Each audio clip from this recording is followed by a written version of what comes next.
Hey, it's Tamara.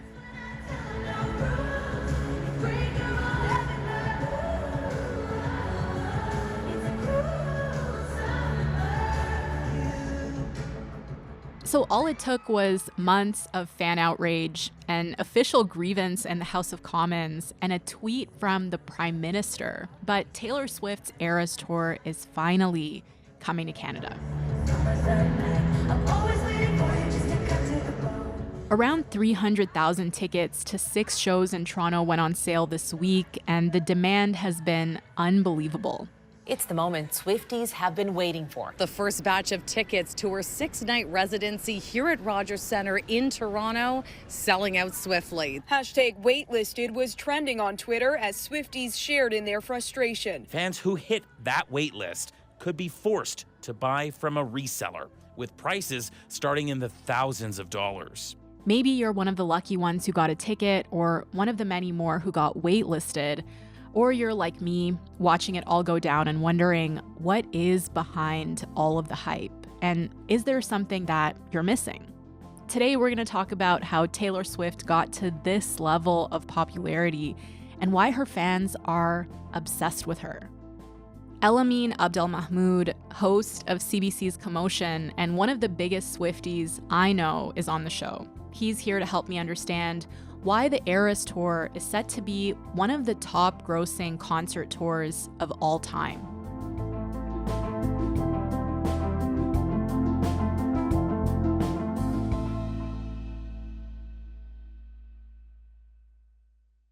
Hey, Elamin, welcome back. Hello, Tamara. Thank you for having me. Thank you for being here. So did you get tickets to see Taylor in Toronto next year? I sure did not get tickets. I am so sad about it. I'm so sorry. That really sucks. How hard is it to get a ticket right now? How much have you seen them go for? Well, on the resale market, we've seen some tickets that are in the 500s, which if you've been to the Rogers Centre, that's the very top of the building where like the stage looks like it's like another city kind of far away. Very back row of the 500s, the resale market, you can get one ticket for about $2,500. I don't know if people are willing to pay those prices, but that is what some people believe their value to be. Okay, so it's a big year for concerts in general. The other huge show this summer is obviously Beyonce's Renaissance Tour. I went to one of the shows last month. Amazing. It was an incredible show. It's the highest grossing tour ever for a Black female artist. And these two tours have been compared to each other a lot. But, we didn't get 6 Beyonce shows, and it's projected that Taylor Swift could make even more money and earn over $1 billion. And you got to see her in Chicago. So why is there so much hype around this tour? Well, we should start off by saying that, Beyonce and Taylor, I think, are fundamentally in two different games. Like, Beyonce is not someone who has been touring as often as Taylor has. She's sort of gone in support of every album. But we've had a pretty long period of time where Taylor Swift hasn't toured. The last tour that she's went on is 2018, incidentally the same year that Beyonce was on tour. But in that period of time, from 2018 until where we are now, Taylor has put out 4 new albums of original material. She's put out Lover in 2019.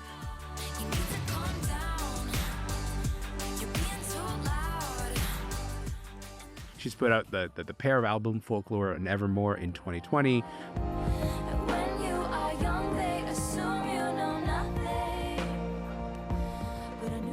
And then she put out Midnights in 2022.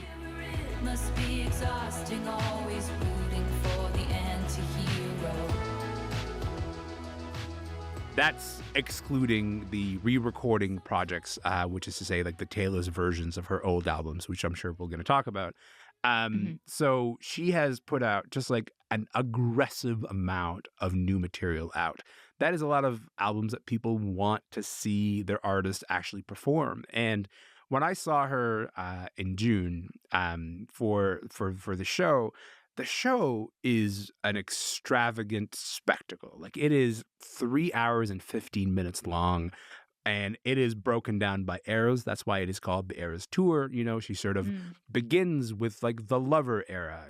She will do like a whole folklore set. Here's like 6 or 7 songs from this album, 6 or 7 songs from this album. So it's kind of like smashing 4 tours into one in a way. Like that's why this thing's so large and extensive. So Taylor Swift mania, it can be kind of hard to wrap your head around. Like the fandom is huge, it's global, it's been that way for a long time. And for people who aren't part of it, I think it can be a bit confusing. Like this episode was inspired by a conversation we were having on our team about these ticket sales. And we were all kind of like, I don't really get it. Do you get it? Like, what is it about her that people are so obsessed with? But we really want to understand. And so jumping off of what you said about the tour, it seems like it's not so much about her performance as a vocalist or a dancer. And I don't want people to come for me. I don't want Swifties to come for me. But what is it about her as an artist that fans love so much and that keeps them showing up for her again and again? Yeah, I would say that the thing that involves Swifties in the arc of Taylor Swift is a sense of story, right? Like there is a sort of deep sense of familiarity with this artist because she's played out so much of her life in public that you get to sort of witness those moments. And Taylor herself has kind of played into that lore by developing all kinds of, she calls them Easter eggs, lots of people call them Easter eggs, ways to decipher, hey, here's how we know what this line is about. Here's how we know what this song is about. Here's how we know what this video is supposed to represent in terms of her personal life. So much of her personal life that we kind of know about, we don't really know about from her telling us so much as it is through people putting together hints and saying, okay, this song is about that person, this song is about that person, All Too Well is about Jake Gyllenhaal. Like these are the sort of ways that being a Taylor Swift fan sort of involves you in the story of her life. And I would say even with the re-records projects, so right now, Taylor Swift is sort of re-releasing the old albums that she has put out, the first 6 albums, but re-releasing them after re-recording them because her masters were sold without her permission and she really wanted to buy them. And she says she wasn't given the opportunity to buy them. And what's been really interesting is like as the re-records come out, people are comparing the new versions to the old versions. You get to hear the way that her vocals were not particularly developed in some songs in earlier albums, and like now they kind of sound different, and her vocal ability has grown in different ways.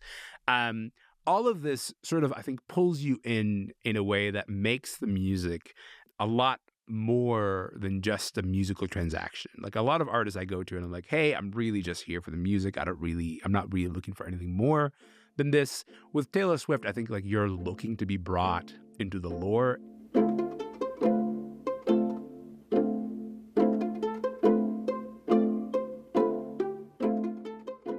So fans have been following this story for 16 or 17 years, and a lot of things have happened in those years, like various relationships, controversies with other celebrities, drama with her label. And can you take me through some of the major moments that have become part of this lore around her? This is a little bit like pausing a scene of Game of Thrones and being like, hey, who are these people and why are they mad at each other? I'm like, Tamara, how much time do you got, my dude? Because we can spend a fair bit of time on this. I would say if we had to sort of distill the major moments, I would say the Fearless comes out in the late in the sort of like late aughts, and it becomes the most decorated and most successful country album of all time. You get to the year 2009. 2009 is when Taylor Swift is about to be awarded some of the biggest awards she's ever going to be given. She gets Album of the Year. I think she gets Video of the Year at the MTV Video Music Awards. So thank you so much for giving me a chance to win a VMA award. And Kanye West gets on the stage. I'm really happy for you. I'm going to let you finish. But Beyonce had one of the best videos of all time. That becomes a kind of thread that's going to continue to follow her for the rest of her career. The other major thread is what happens in 2010, which is she puts out this album called Speak Now. Speak Now is where she really begins to get deeply self-referential as an artist. She has a song called Dear John. It is relatively nakedly about John Mayer and a relationship that the two of them had. She has this devastating line. Don't you think I was too young to be messed with the girl? And John Mayer is not heard from for 5 to 6 years or maybe 15 years. Where's John Mayer now? Is he in witness protection? We don't know. No, he's not actually. But I just mean like that becomes like a sort of major moment when All Too Well comes out on the Red Album 2012. We sort of continue to see this narrative that people are trying to stick to her of, oh, she only writes songs about her exes. So this is kind of a major thread of Taylor Swift's lore and life. And then the last thing I would say is that people regularly sort of criticize her for being too cunning. I don't know what that means, but people regularly sort of say, oh, she's too calculated. Oh, she's too sort of planned out. And I would say that she has done a lot to acknowledge that, yes, she's pretty precise about the ways that she sort of rolls out her album. But just to thread all those narratives together, it has given her, if you are a fan of Taylor Swift, it has given her a richness in terms of narrative of, oh, this person is in a way kind of an underdog because one, this is a person whose greatest achievement gets undermined because all we talk about is a Kanye moment. This is a person whose achievement gets undermined again because all we're talking about will be exes in terms of the relationship that she has. And then again, this is the person who has developed this massive marketing machine and a kind of pretty deep intelligence in terms of how her fans operate. And all she gets for it is being called too calculating.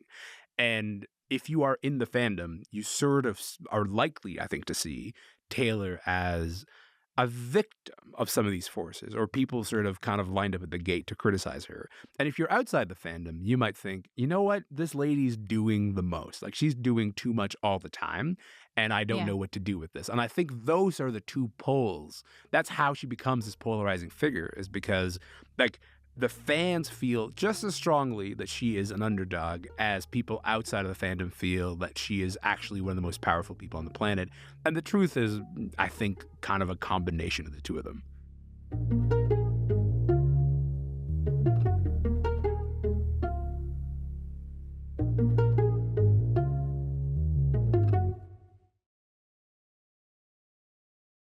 Let's talk a bit about who Swifties are, too, because that, I think, might help explain her popularity. Her fan base, it really does span generations at this point, right? Women in their 30s and even older, but also teen girls. And why do you think that is?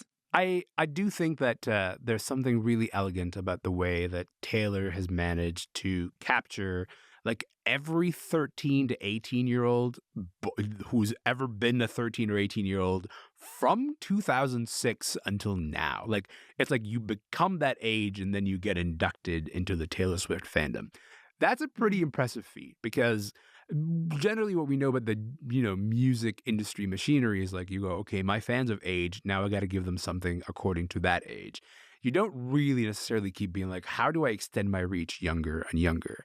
And I think one of the ways she's done this is like when you sort of look at the re-records, this is an artist who's unabashedly, unafraid to look back at her younger self, to be like, these are the songs that I wrote 15, 16 years ago. She knows she's a much better songwriter now, but those songs still stand the test of time. And she's willing to say, this is my story of girlhood. This is where I was as a teenager. And she's not looking down on it. She's just celebrating it. And I think you see a lot of artists who kind of look down a little bit on their younger selves, who maybe regret some of the earlier decisions that they made. You are having an artist who's celebrating all of the earlier songs that she wrote, even the songs that are like, oh, this has some uncomfortable lines, although she did edit some of the lines of Speak Now, Taylor's version. But for the most part, she doesn't do those edits. She's just kind of like looking back at this with a lot of fondness, and it's managed to maintain a young audience. Even as that audience grows, she sort of inducts a new younger audience to it. And then obviously for her like millennial fans who've stayed with her through the years, part of the appeal there is the nostalgia, right? Listening to her older stuff, being able to scream the lyrics, feel like you're back in your high school days almost. I mean, this is what's happening on the internet the day that we're recording this, right? So on Wednesday night in Los Angeles, she announced that she's releasing 1989 Taylor's version. It's going to come out in October. And 1989 was the album that changed everything, which is to say, like, if you were not aboard the train before, if you were vaguely unaware of the Taylor Swift existence, it was no longer an option for you to not know who Taylor Swift was after 1989. 1989 comes out in 2014, and it just is this massive sort of pop explosion. It's the first moment that she goes fully pop. And the sentiment that people are sharing is like, what a joy it is to be able to return to when those songs like Style, songs like Blank Space, songs like, of course, Shake It Off, when those songs came out and get to be that version of yourself again. Like, no one is really ready for how big 1989 Taylor's version is going to be. It's going to be big. Tamara, you're going to have to hide. Like, it's not going to be fathomable for you to be on this planet. I don't think you're ready. I don't think you're ready for this.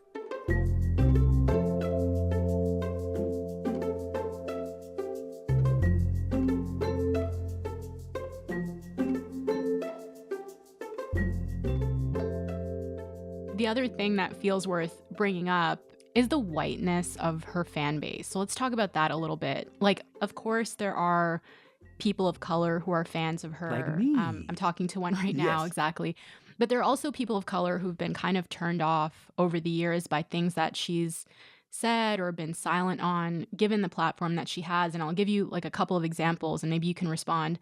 For example, she was criticized for being absent around the time that Trump got elected. And it got to the point that her silence was co-opted by white supremacists and they started calling her Aryan goddess. And most recently, she got a bit of backlash for not saying anything when her ex, Maddie Healy, was criticized for laughing along on a podcast as the hosts were making racist comments about Ice Spice. And then she went on to collab with Ice Spice, which a lot of people saw as an attempt at damage control. And, there have been instances where she's been accused of being kind of racially unaware, insensitive. And the criticism is that her brand of feminism doesn't account for race, but that doesn't really seem to have hurt her, right?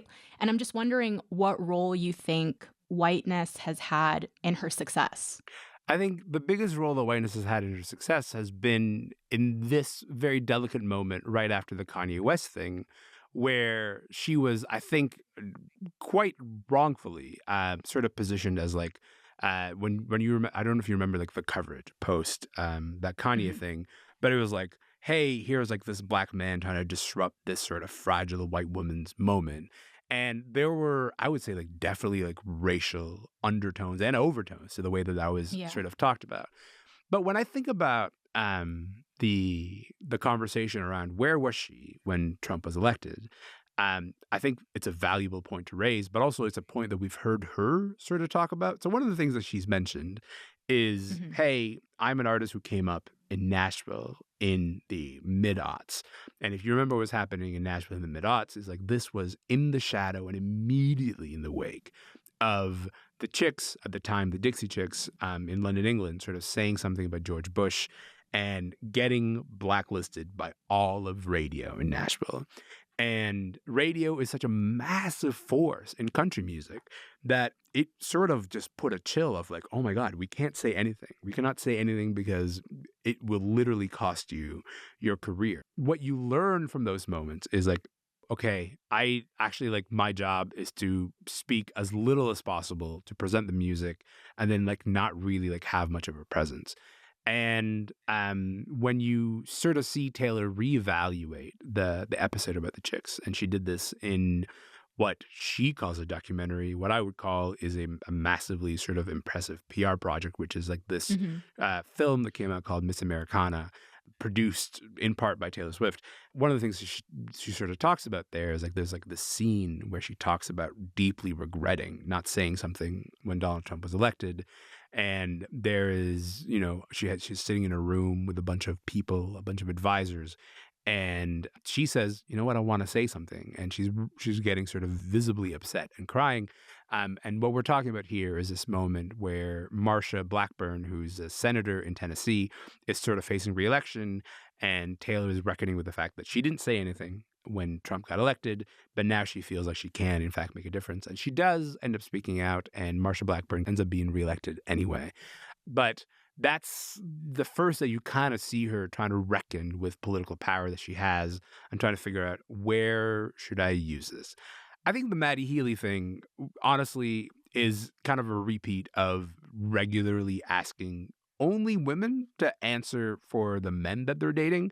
If we were going to say she answered for it, I guess she answered for it by not dating him anymore. But I don't know if that constitutes an answer, because I think there's like this weird expectation, particularly that we put on women. We don't really do this for men, right? But we do this when women pop stars are dating someone, and we say, yikes, you got to answer for your man. And I'm not convinced that that's the right path for us to take.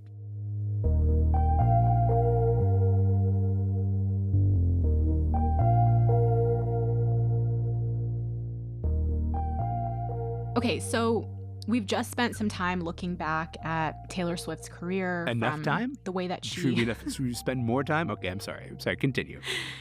From the way that she engages her fans into her own story and her songs, to some of the criticisms that she's faced over the years. But I just want to come back to the Eras Tour, which feels like, because it's so retrospective, it feels kind of like the closing of a chapter of her career. What do you think her next era will be like? Oh boy. Listen, if I could accurately predict what her next era would be like, I would just go work on her team, because that sounds like a fun time. But I'll tell you this, the branding of this as an Eras Tour is in itself a kind of genius marketing move, right? Like, in a way, every tour of every artist that every artist ever puts on is an Eras Tour. They're going to play some new songs, they're going to play some old songs, they're going to kind of jump around in their discography. But she's kind of structured this tour to say, okay, this is a statement about celebrating how far I've come in my career. And positioning this as an Eras Tour allows you to then kind of close this chapter whenever it's done, because I have no idea when this thing's going to wrap up.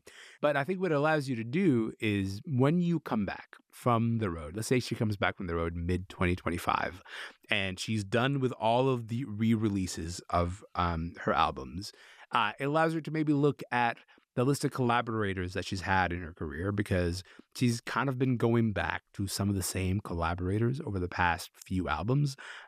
My guess is by the time you come back and it's 2025, you're looking at an artist who will be trying to mine the field for what are the next sounds and how can I push them further. But what those sounds are going to be, I genuinely have no idea. Okay, Elamine, I'm kind of sad to end this, but I have to let you go. And thank you for being such a good sport about this. And honestly, I think I kind of get it now. Tamara, what I'm going to do right after this conversation is over is I'm going to make you a playlist of my favorite Taylor Swift songs. And they will not be with the purpose of converting you, but I expect like notes back on my playlist, just so I know how deeply you're diving in. But also, thank you for having me. You're the best.